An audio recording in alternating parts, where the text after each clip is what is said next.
right, it's time to talk about power management. Now, there's a couple of different schools of thought in the gun industry about this. There's some people who are deeply skeptical of all electronic things that require power because they do have downsides.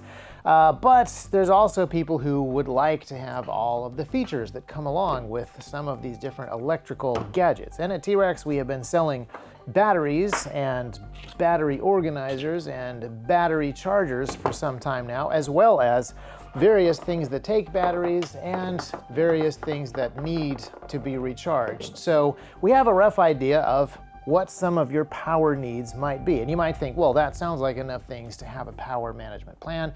But no, you need to come up with a power management plan that is a little bit more tailored to your use case. Yes, you may have this very cool Nightcore battery charger and you may have batteries to put in it. I think that one might be upside down.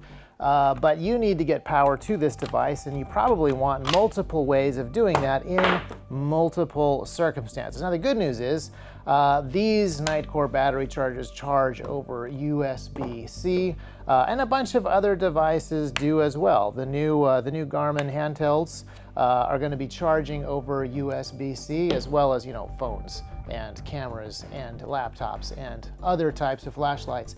But there's just a whole bunch of other ways that you can do stuff. If you have rifle lights that take these 18650 batteries, which are available from a number of different suppliers, some of them charge using USB by themselves. Some of them go into this battery charger, which, by the way, can also charge AA's. And then all you need is the right cable to connect this to a larger power supply, and you can charge on the go. Now, I'm not actually recommending that you have all of your power management on your first level kit. I'm not even saying that you have to have it all in your pack, but you do have to have a plan and know which of your gear charges over which voltages and how you would actually resupply these things. For some things, you have spare batteries, and maybe your power plan is you just bring along a whole bunch of batteries. There's zero recharging. You don't even go with the rechargeables. You go with the alkalines. Or maybe you want something that is a little bit more sustainable, something that is a little bit more open-ended, so you figure out a recharging plan for all the different communications and mapping devices that you have, and you bring along a power pack that has various things. Now, in the United States military's history, there have been a lot of different ways that they've handled that, particularly recently as more and more devices need electrical power. There are specific devices for harvesting power from various places and storing it so that it can be transferred to other rechargeable devices as you go. And as a civilian, that's like the whole consumer electronic industry does that. So if you have a couple of USB cables and you have one of these car chargers and you have one of these fancy flip-out wall chargers, you can keep a lot of stuff charged, and you can buy battery banks of various sizes and capabilities, and you can keep things topped up. And I'm not going to go into a whole lot of specifics because you need to do this for yourself, partly because your needs are specific, but also because, like a lot of things, you need to be able to understand this stuff so that you can fix it, troubleshoot it, jury rig it, adapt it as you get new gear or new mission requirements. But there's all kinds of really interesting gadgets out there. Like this here looks like a regular small USB battery bank, and it kind of is.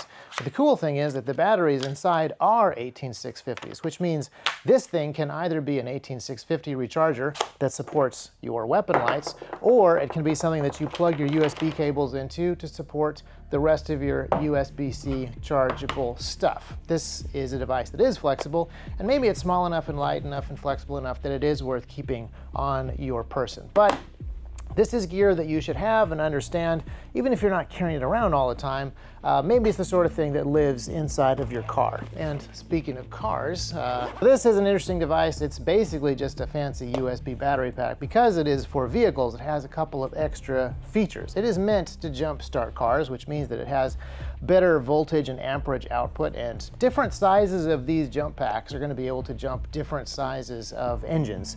But in addition to the regular USB out so that you can charge stuff off of it, just like other things, you can plug in your little jumper cable ends, and the whole thing weighs less than an actual pair of jumper cables. It's at the point now where I think everybody should have one of these in their car at all times. It is smaller and lighter and about the same cost as jumper cables now, but now you can take care of yourself. You can self-rescue.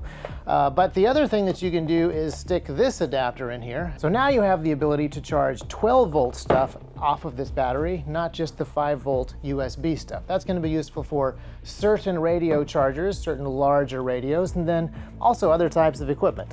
While we're on cars, you should definitely have one of these little air compressors, and you can run it off of this battery or run it off of the car, but like that's just basic stuff that you should have.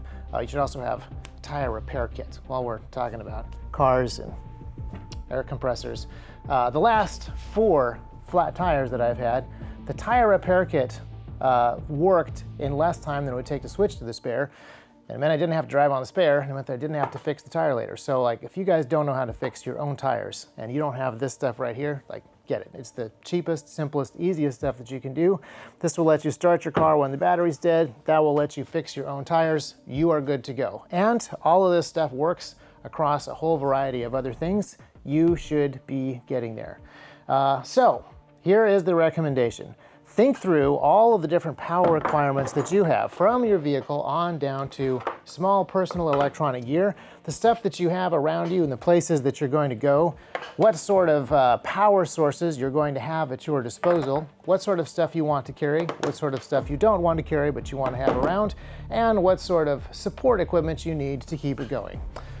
Chairman Mao famously said that all power comes from the barrel of a gun, but that's only because he wasn't familiar with the very convenient power delivery systems of modern USB-C and lithium-ion batteries. So combine all of these things together and come up with your own power management plan that can keep your gear up and running, your vehicles ready to go, and your weapons serviceable for the other kind of power delivery. So hopefully this is a helpful T.REX Armory video for you. Now some of you know that we have a T.REX Labs channel, and you would assume that talking about power and battery and charging is a T.REX Labs content type. But that's where we more talk about like really specific how radios work and other things like that.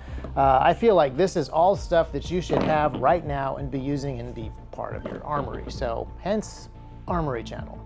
But do go check out the Labs channel while you're, here and the video's done.